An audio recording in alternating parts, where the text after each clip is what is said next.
Christian men, would you say you're married to a Proverbs 31 woman?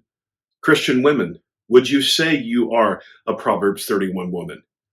I'm Mitch Kimbrell, one of the pastors at Christ Memorial Church, and we're looking today at Proverbs 31, verses 10 through 31, where a king, who's identified in the first verse of Proverbs 31 as a king named Lemuel, is praising his wife. He says that she's many things, that she's hardworking, that she's kind, that she's faithful and wise. He says overall that she's excellent, according to verse 10. But Christian men, let me pose the question to you again. Are you married to a woman who perfectly embodies all of the characteristics of the woman in Proverbs 31, 10 to 31 all the time? Christian women, are you a woman who perfectly embodies all of these characteristics all the time? If we're honest, the answer, of course, is no.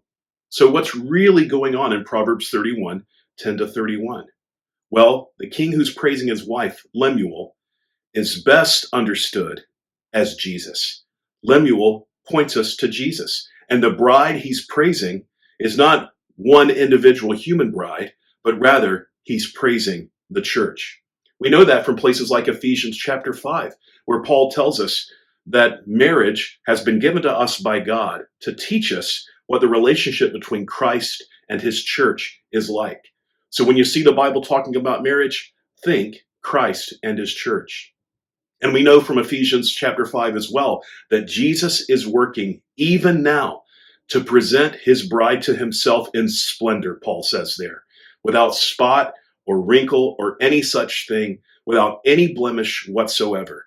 Revelation 21 says that at the last day, when Christ is married, as it were, to his bride, the church, on that day, the church will be like the holy city, the new Jerusalem, coming down out of heaven from God, like a bride adorned with perfect holiness, perfect righteousness, a bride adorned for her husband. So no, none of us perfectly embody the characteristics of the person in Proverbs 31, 10 to 31 now. But Jesus is working even now to cause his church to embody these things perfectly at the last day, so that as a result, we do toward him what the wife in this chapter does toward her husband.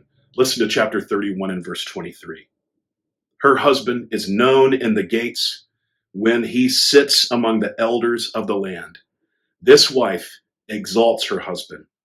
And on that day, in perfect holiness, perfect radiance and righteousness and splendor, we will exalt our bridegroom, King Jesus. Hallelujah.